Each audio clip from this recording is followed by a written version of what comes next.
सद्गुरुदेव भगवान की जय। मनुष्य के शरीर भी है, मनुष्य के मन भी है, बुद्धि भी है। जिनके पास बुद्धि नहीं है, मन और इंद्रियां हैं, वो पशु कहलाते हैं। पशुओं की इंद्रियां जो कहती हैं, जो चाहती हैं, वही वो करते हैं। उनके पास कोई गुरु, कोई शास्त्र, कोई सोचने की अलग ताकत नहीं होती। यद्यपि पशुओं तक को भी ट्रेनिंग दी जाती है तो बहुत अच्छे बन जाते। अच्छे बनाने का काम ट्रेनिंग से हो सकता है, पर आध्यात्मिक बनने के लिए थोड़ा सोचने की, समझने की ताकत चाहिए। आप देखते होंगे पालतू कुत्ते इधर उधर गंदगी नहीं करते। ट्रेंड कुत्ते, ट्रेंड घोड़े युद्ध में साथ देते हैं। ट्रेंड बैल ही खेती में चलता है। पशुओं को भी ट्रेनिंग दी जा सकती है, लेकिन उनको आध्यात्मिक नहीं बनाया जा सकता। तो मनुष्य के हजारों साल पहले से मनुष्यों की बहुत अच्छी आदतें थीं। बहुत मनुष्य बहुत अच्छे थे, पर आध्यात्मिक लोग सदा कम रहे हैं। आज भी कई गांव में बहुत अच्छे लोग हैं, बहुत अच्छे हैं, पर वो अभी ईश्वर के विषय में, ध्यान के विषय में, आत्मा परमात्मा के विषय में अनभिज्ञ हैं। ऐसा नहीं कि ऐसे लोग बुरे होते हैं, वो आदतें अच्छी हैं। कई लोगों ने जीवन में अभी भी नशा नहीं किया होगा, कई नशा करते हैं, पर ऐसे अच्छे लोग बहुत अच्छे हैं, पर बहुत नशा न करने वाले आध्यात्मिक नहीं हैं। बहुत ऐसी हमें शिकायतें मिलती हैं कि हमारे पति बहुत अच्छे हैं, वो ये कहते हैं मंदिर भी जाते हैं, दुकान भी करते हैं, कोई दुर्गुण नहीं है, पर संतों को नहीं मानते। इसी तरह से कहाँ तक उदाहरण दूं, हजारों तरह के अच्छे लोग होते हैं, फिर भी अंदर से विवेकी और सुलझे नहीं होते। कभी कभी जिस समाज में हम जन्मते हैं, वहाँ के कारण बहुत अच्छी आदतें भी होती हैं, बहुत बुराइयाँ भी होती हैं। विदेशों में हम जाते हैं, यहाँ की दृष्टि में सैकड़ों उनमें अच्छाइयाँ बहुत हैं।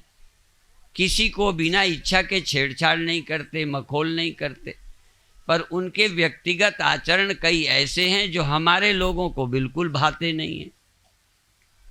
अभी प्रवचन के दौरान रूस की चर्चा आई, और यहाँ अभी ब्रह्मा कुमारीज हैं, उनके सेंटर विश्व में बहुत जगह हैं, रूस में भी हैं, अमेरिका में भी हैं, यहाँ पर भी हैं, बहुत सेवा प्रकल्प है।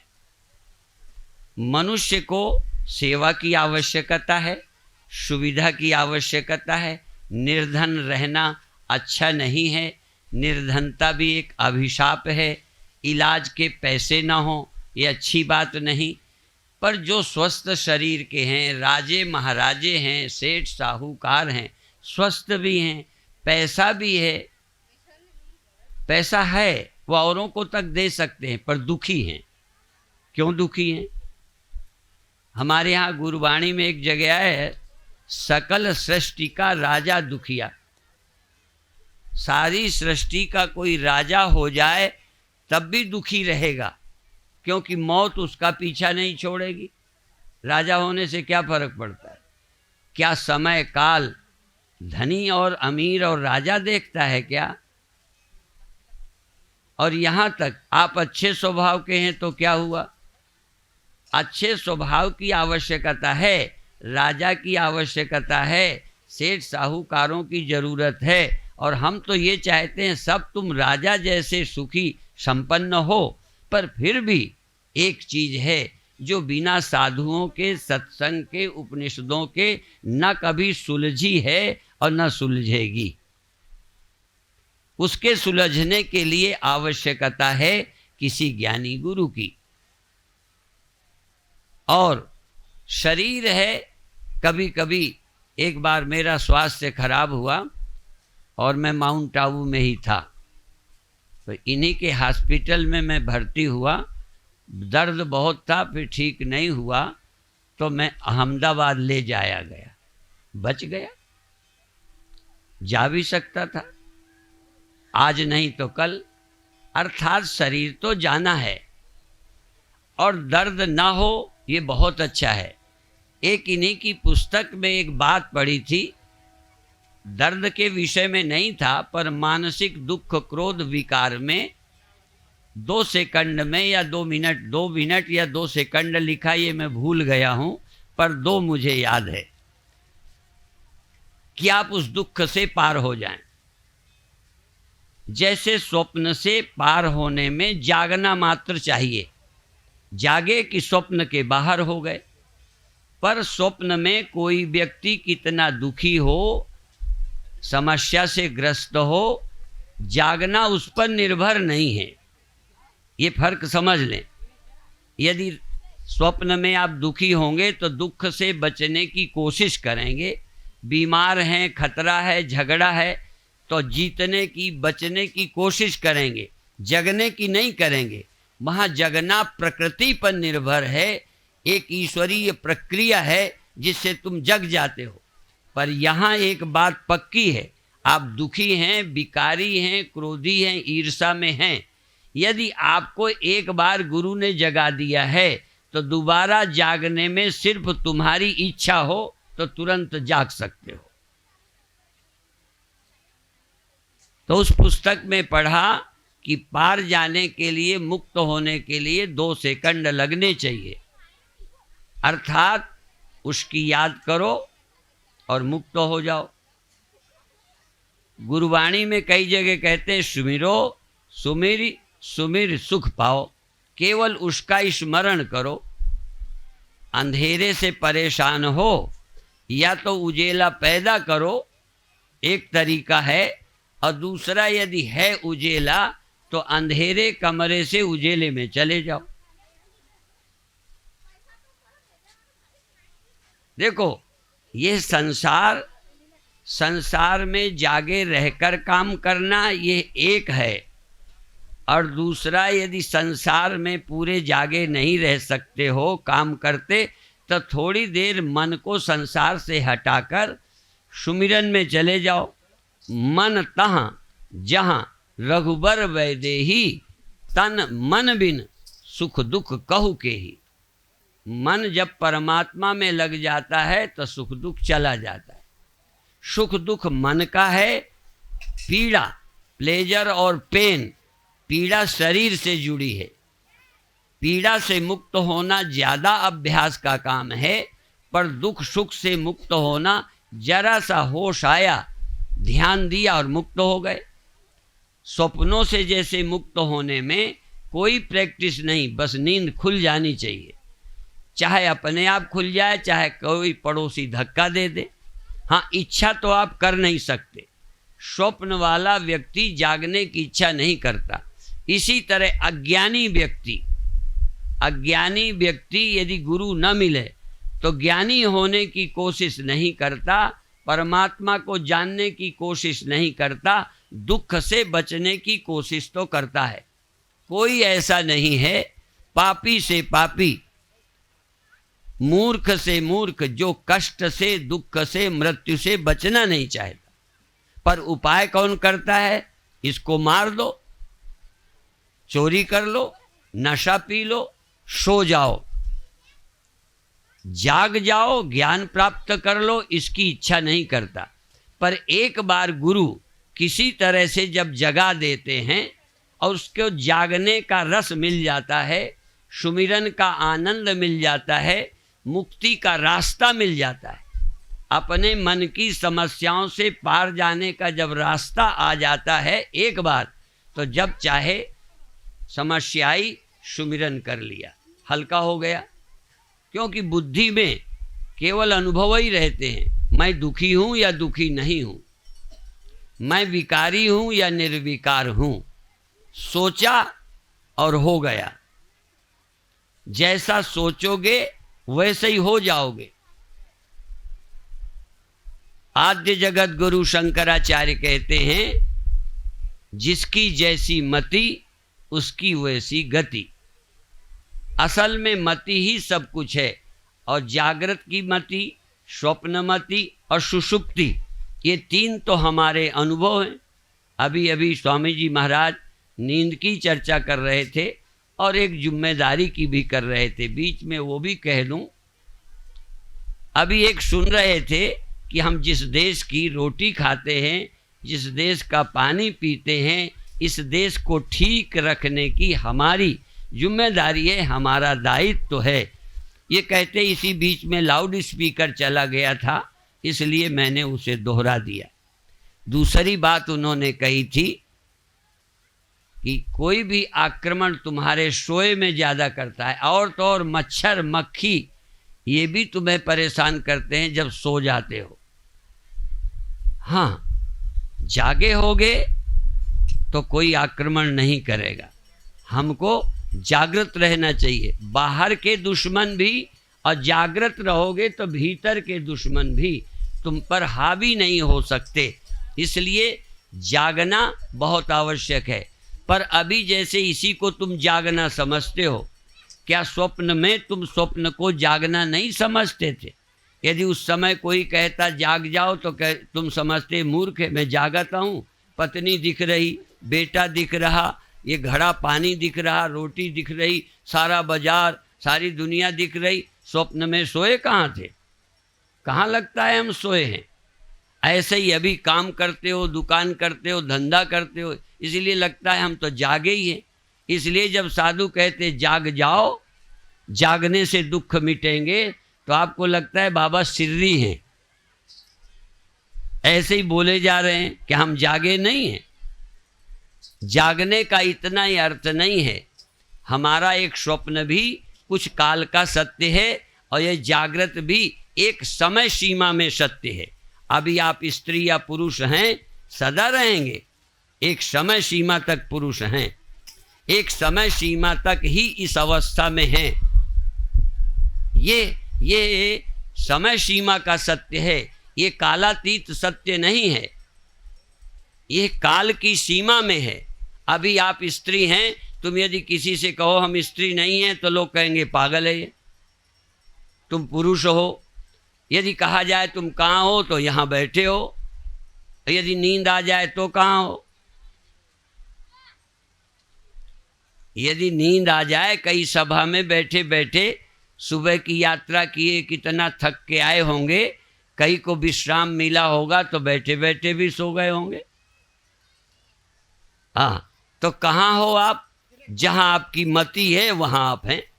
जागृत में आप यहाँ हैं, स्वप्न में आप वहाँ होते हैं, नींद में होते हैं, न यहाँ होते हैं न वहाँ होते हैं।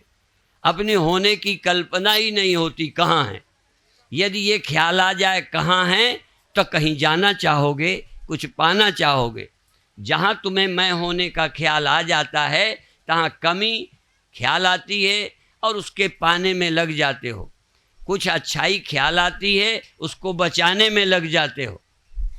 यदि ठीक हो, सुंदर हो, तो सुंदर बने रहो। कई बार माताएं, एक चुटकुला है। हाँ, एक ने पूछा ये मक्खी है कि मक्खा, माने पुरुष है कि स्त्री। अभी ऐसे एक चुटकुला और आ गया था मेल फीमेल का। एक को टिकट को कहा गया, तो ये हमारे स्वामी जो नीचे बैठे हैं ना, एक ने हरिद्वार में इनका फीमेल का टिकट कटा दिया, क्योंकि टिकट वाले ने पूछा होगा मेल चाहिए कि फीमेल, उन्हें अंग्रेजी आती नहीं थी, फीमेल कह दिया, तो इनकी फीमेल टिकट आ गई। तो इसी तरह पूछा ये मक्खी है कि मक्खा, पुरुष है कि स्त्री है? कहने लगे शीशा रख दो और अखबार रख दो। अखबार में बैठे तो समझो मेल है, और शीशा में बैठे तो समझो फीमेल है। अर्थात स्त्रियां शीशे से अपना मुख देखती रहती, सुंदर हैं, दिन भर देखती हैं। अर्थात जिस सुंदर हो तो सुंदरता बचाए रखने की कोशिश करोगे। ये बचाए रखने वाला मामला तुम्हारे हाथ में है क्या? कब तक बचाओगे? शरीर मिला, अच्छा है, सुरक्षित रखो, पर इसको कब तक बचाओगे? ये बकरे की मम्मी कब तक खैर मनाएगी? ये बकरा तो कहीं ना कहीं बलि होना ही होना है।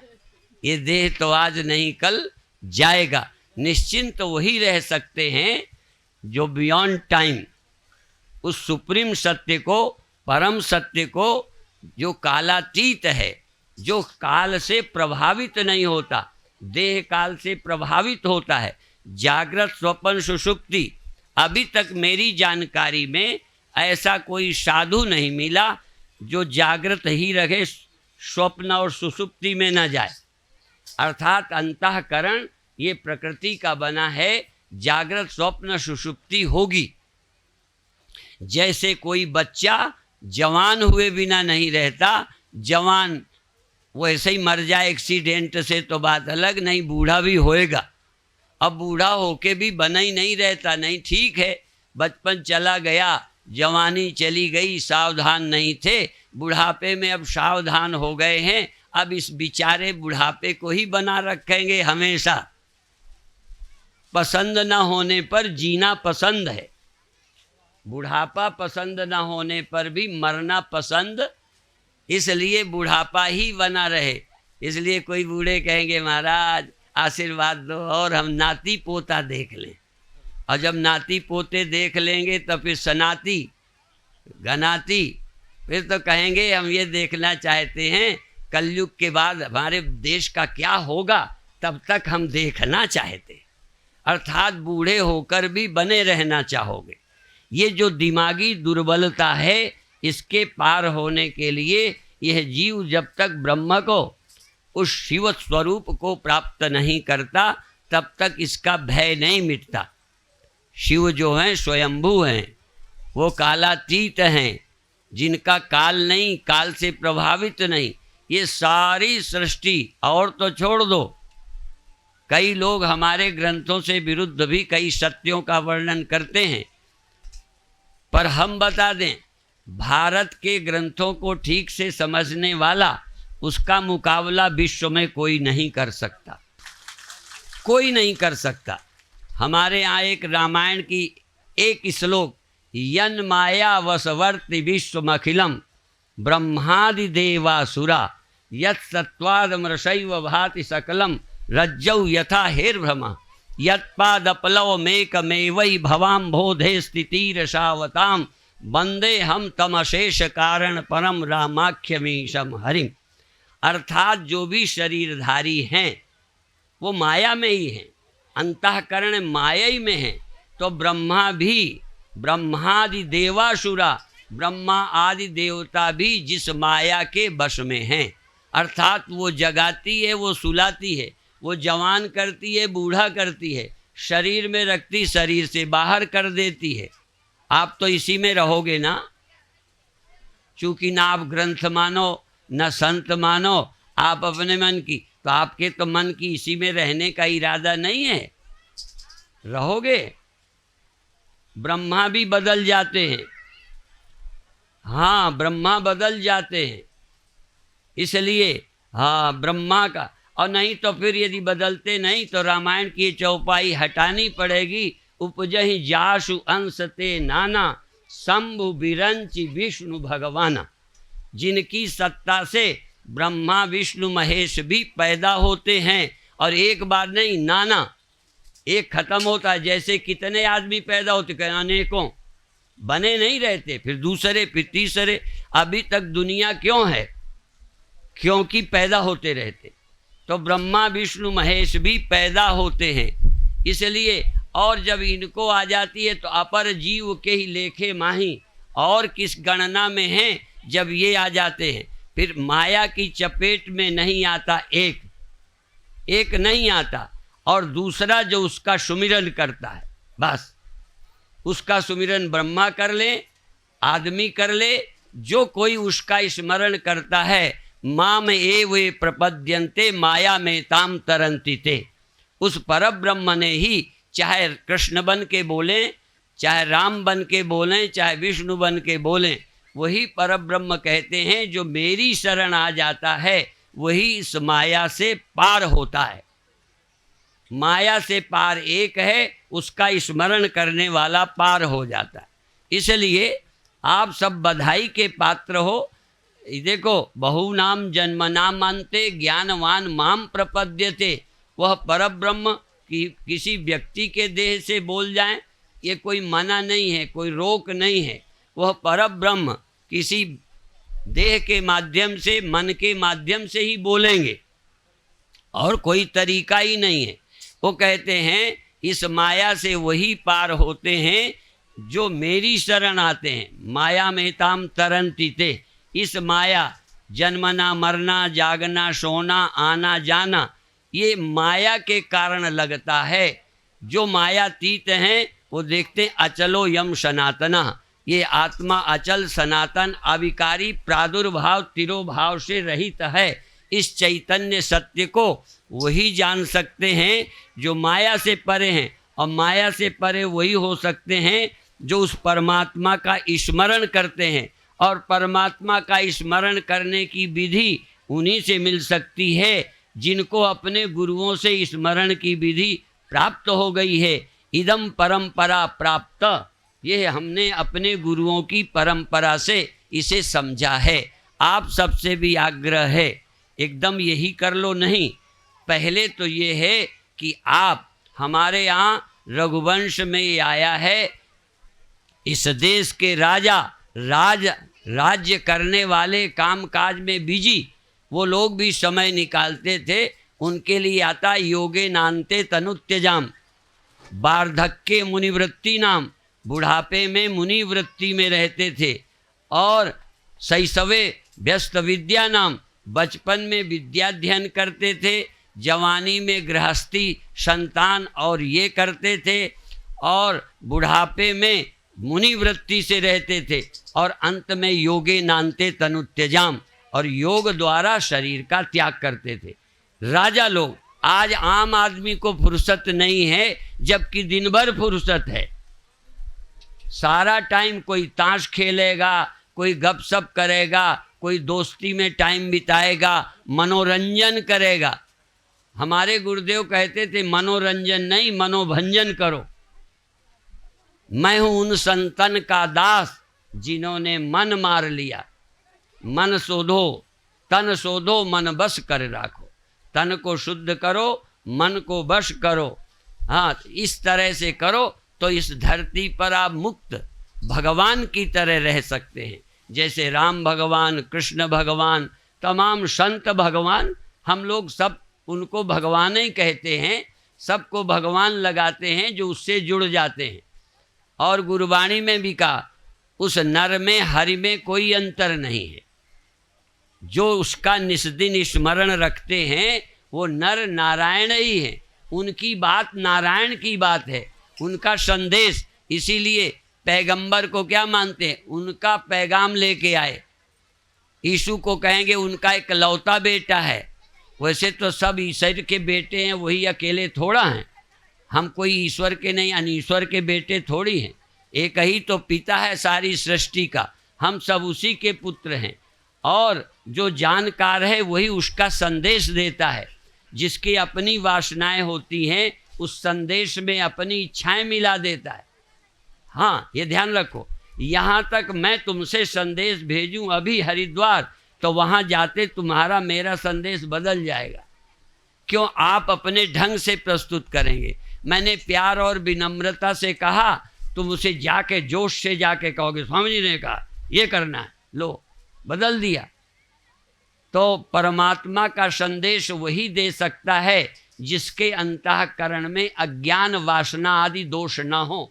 वही परमात्मा का संदेश सच्चा दे सकता है। नहीं अपना स्वार्थ, लोभ मिला देगा, क्रोध मिला देगा, ईर्षा मिला देगा और राजनीति मिला देगा, मजहब मिला देगा और मिलाकर संदेश बदल देगा। इसीलिए राजाओं ने समय समय पर ग्रंथों में परिवर्तन कर दिया। अपने शासन चलाने के लिए कुछ अपनी बातें जोड़ दी कि ये धर्म में है, ये ग्रंथ में लिखा है। और ये संत कहते हैं, संतों का भी संदेश अपने हिसाब से लोग बदल लेते हैं। इसलिए निर्दोष रहते हैं जो, जिनमें कोई और लोग मिलावट न करें, हमारी इंद्रियों की दुर्बलता न मिले। इसीलिए कहा जाता है आप्तकाम ऋषियों का वाक्य प्रमाण होता है। जिनमें भय न हो, शोक न हो, चिंता न हो, वो संदेश को बदलेंगे क्यों? लोभी आदमी तो दानी के अनुसार, कोई कहे थोड़ा बहुत तो पी सकते हैं ना। चेले ने पूछा, गुरुजी ने कहा कोई नहीं, वो चूंकि बहुत पैसा देता था, कहन कोई नहीं थोड़ी बहुत पी लो कोई बात। ये थोड़ी पीने की इजाज़त गुरुजी ने क्यों दे दी? क्योंकि लोभ है। और कोई राजा महाराजा आतंकी कहे बोलो, एक महात्मा थे तो वो दासोहम थे, एक सोहम थे, दोनों बीच में लड़ गए। सोहम वालों को उन्होंने कहा, उन्होंने तो सोहम वाले तगड़े थे तो दासोहम वाले को उठाकर दे मारा और उसकी छाती पर बैठ के कहें बोल सोहम, जब तक सोहम नहीं कहेगा छोड़ूंगा ही नहीं। तो अब इस तरह का असल में समझ के बिना कई बार दासोहम कहते हैं। एक दासोहम मिल गया तो हमको बहुत पुरानी बात है, तब हम छोटे थे, कहने दिया ऐसा बोला तो तुम्हारी जीभ हम निकाल लेंगे। मैंने कहा आप धन्य हो दासोहम। हाँ, जबान में दासोहम और स्वामियों के स्वामी बन करके छाती में चढ़ने को तैयार। तो ये मन की जो दशा है इसको ठीक से समझना। कोई संत जन ही जानते इस धूर्त मन की चाल को। इस धूर्त मन की चाल को कोई संत, कोई विवेकी जानता है। तो आप भाग्यशाली हो, आपके पास में एक चौकीदार, पहरेदार। हमारे गुरुदेव कहा करते थे रात को शहरों में चौकीदार सड़कों में घूमते हैं, पहरेदार, और वो चिल्लाते रहते, डंडा ठोकते रहते, जागते रहना, सो मत जाना। वो जगाते हैं ना। ऐसे ही हमारे स्वामी महामंडलेश्वर स्वामी सेवानंद जी महाराज इस एरिया में डंडा खड़काते रहते, हाँ, और जगाते रहते हैं, और हमको भी उसी काम के लिए बुलाते हैं। और कोई काम ही कोई नहीं संत का, और क्या जागो और जगाओ, सबको समय है ऐसा आया। ये ऐसा समय आया है कि जागो और जगाओ। जागोगे नहीं तो तुम मार खाओगे, जगाओ नहीं तो तुम्हारी संख्या न रहेगी। और राजनीति आज संख्या की है, इसलिए जागो और जगाओ, सबको समय है ऐसा आया। सब मिल कर के जगाओ सारे देशवासियों को कि हम मिलकर इस धरती को स्वर्ग बनाएं। आज देवता तरसते थे भारत भूमि में आने के लिए।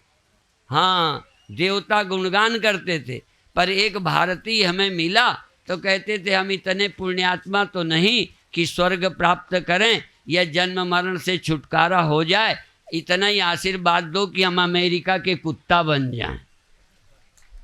ये सच बात है महाराज। क्यों? अमेरिका में कुत्तों की बड़ी ख्याल सुविधा रहती है, उतने बाप की नहीं है। हाँ, कुत्ते का बड़ा ख्याल रखते हैं। तो हम कुत्ते के दुश्मन नहीं हैं, पर जिस भारत में देवता आने को तरसते थे वहाँ का आदमी अमेरिका का कुत्ता बनने को तैयार है। दुर्भाग्य की बात है। आप इस धरती को स्वर्ग बनाओ और विदेशी यहाँ आके योग सीखने आए, ध्यान सीखने आए, या विदेश में जाकर भारत के बहुत लोग उन्हें ध्यान सिखाते हैं और वो भारत के इन लोगों से बहुत प्रभावित हैं, सीखने आते हैं।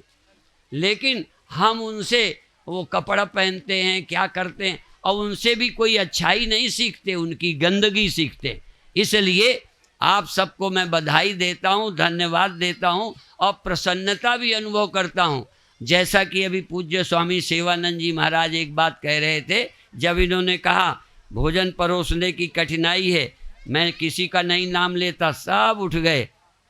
और इस बात की प्रशंसा मैं देश की अनेक सभाओं में करता हूँ। अब इतने लोग देखो ये लाइन बना के आ रहे हैं, यहाँ से प्रसाद लेके जा रहे हैं, कोई मुझे प्रवचन में विघ्न नहीं पड़ा। क्यों नहीं पड़ा? आके अपना प्रणाम करते हैं, प्रसाद लेके चले जाते, कोई आवाज़ नहीं। हमारे यहाँ बड़ी बड़ी अच्छी सभाओं में यदि छूट हो जाए प्रसाद की तो बांटना ही मुश्किल पड़ जाए, गुरु जी को आफत हो जाए। तो ये जो आपका अनुशासन है, ये गुरु की आज्ञा पर जो चलने की क्षमता है, और मैं कहता हूँ यदि ये देश गुरुओं के कहने में चले लगे तो बाहर के और भीतर के दोनों दुश्मनों से तुम निपट सकते हो, ऐसा मुझे विश्वास है। इसलिए आप गुरुओं की आज्ञा पर चलो, और जब तक इनकी आज्ञा पे चलोगे ना, हम बार बार यहाँ आएंगे।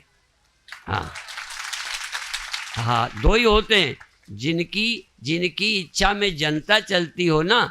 हाँ, एक जगह था, वो एक चुटकुला है, कहानी कि एक गरीब आदमी था, उसके 10 बेटे थे, दुखी बहुत रहता था। बाप ने कहा चलो कांस काटने, वो कांस काटने चल पड़े, सब चल पड़े, उनका शुरू करो, सब शुरू कर दिया। कहते अच्छा सब बांधो, तो सब बांधने लगे।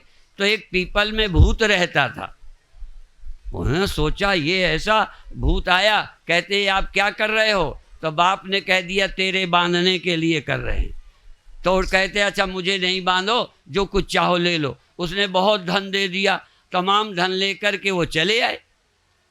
अब उसने ये चर्चा गांव में कर दी कि ऐसे इसका इतना पैसा हो गया, और लोगों ने सलाह की चलो हम भी चलते हैं कांस काटने। उनके भी 2-4 लड़के थे, अब वो भी कांस काटने गए। एक कहता है काटो, कहता है मैं पेशाब कर लूँ तब शुरू करूँगा। उन्होंने कहा बंद करो, कहना अभी तो शुरू ही किया है, बंद करने की बात करने लगे। कोई बाप की सुने ही नहीं।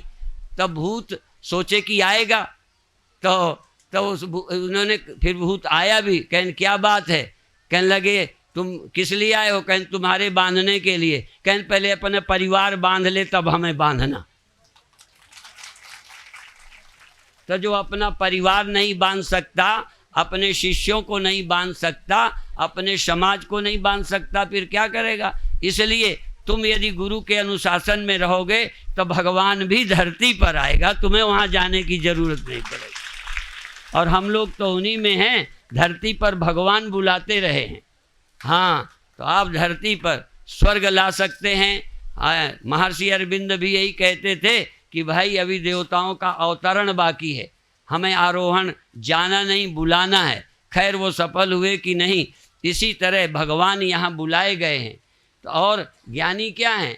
जनता की इच्छा से यहाँ भी आते हैं, शरीर भी धारण करते हैं। संतों को शरीर की आवश्यकता नहीं होती, वो परोपकार के लिए आते हैं। भगवान भी औरों के लिए, यदा यदा ही धर्मस्य ग्लानिर्भवति भारत अभ्युत्थानमधर्मस्य तदात्मानं सृजाम्यहम्।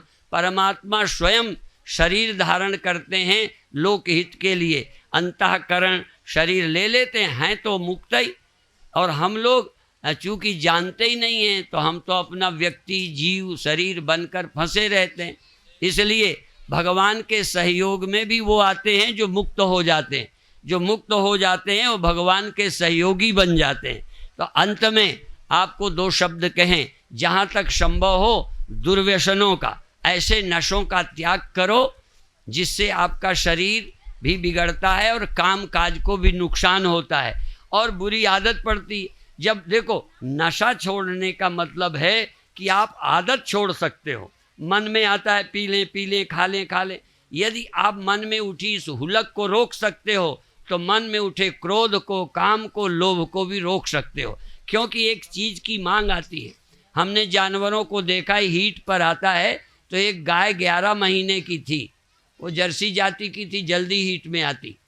तो एक आदमी ने कहा इसको अभी शाण मत देना। बस एक दिन वो चिल्लाई, बाद में ठीक। माने काम का भी एक पीरियड होता है, उतना समय यदि निकाल दो तो काम अपने आप चला जाता है।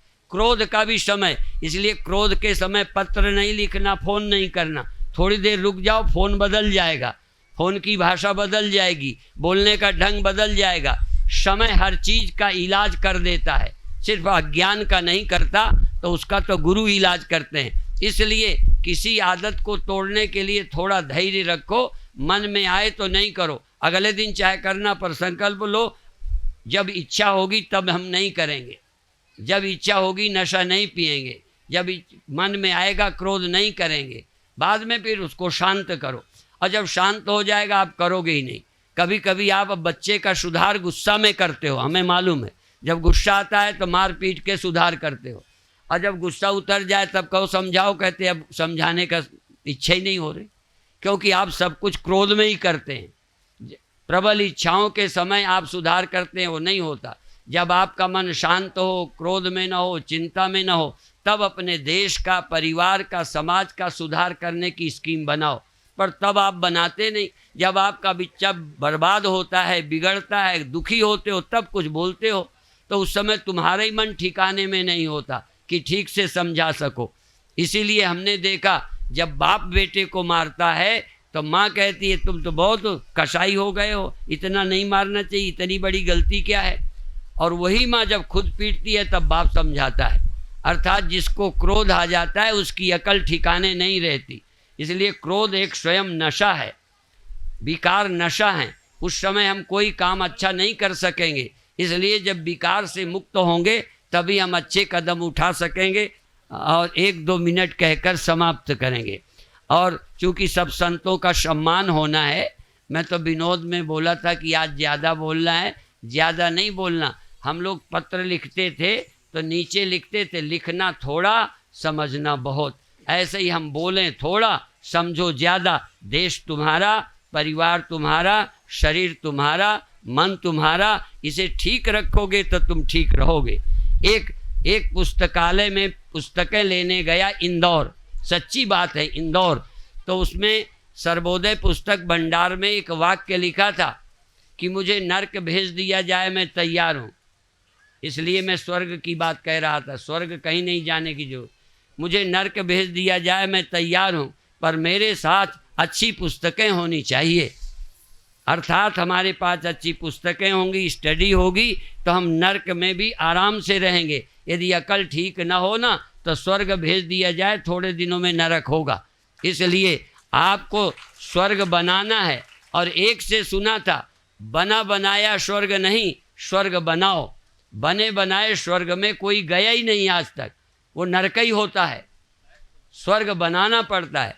ऐसे ही जीवन जैसा बनाओगे तैसे में रहोगे। एक हमारे हरिमिलापी संत हुए, अब शरीर नहीं है, वो कहते थे बोलो जीवन कैसा है, कहे जैसा बना लो वैसा है। चाहे इसको संत बना लो, चाहे इसको चोर बना लो, चाहे इसे शराबी बना लो, चाहे सदाचार, जैसा चाहो तैसा बना लो। जैसा बनाओगे उसी में तुम रहोगे। किस देह में रहोगे, किस मन में रहोगे। तेरे पूजन को भगवान बना मन मंदिर आलीशान। और भी तेरे ये मन दर्पण कहलाए, सब जग से चाहे भाग जप अगले, मन से भाग न पाए तेरा मन दर्पण कहलाए। तुम स्वप्न में जाओगे तो मन तो यही होगा। जब यहाँ मरते हो तो वहाँ मरोगे, यहाँ लड़ते हो तो वहाँ लड़ोगे। स्वप्न में मन ही तो तुम्हारा है। इसलिए अगले जन्म में जाओगे तो क्या होगा, यही मन। इसलिए जो मन चंगा तो कठौती में गंगा। जो मन शुद्ध है तो सब कुछ ठीक है। मन ठीक करो, मन जीते जग जीत। मन को जीत लिया, जगत को जीत लिया। जितम जगत केन मनोहीन, जिसने मन को जीत लिया। मनस्य मनी भावे द्वैतम नैवोपलभ्यते। मन अमन हो गया तो संसार कुछ नहीं, काम कुछ नहीं, क्रोध कुछ नहीं। मन को अमन करना सीखिए। इतना ही कहते हुए वाणी को विश्राम देंगे। पूज्य महामंडलेश्वर स्वामी सेवानंद जी महाराज को धन्यवाद, कबीर पंथ के स्वामी जी को, सबको, और जो ब्रह्मा कुमारी और सभी संत वैष्णव संताएँ हैं सबको बहुत बहुत धन्यवाद है जो आशीर्वाद दिया है। ऐसे इस आश्रम को और पूज्य स्वामी जी महाराज को, इस एरिया की जनता को गंगा जल से नहलाते रहें, अर्थात वाणी के पवित्र जल से सींचते रहें, जिससे ये एरिया सुखमय हो, शांतिमय हो। ओम शांति शांति।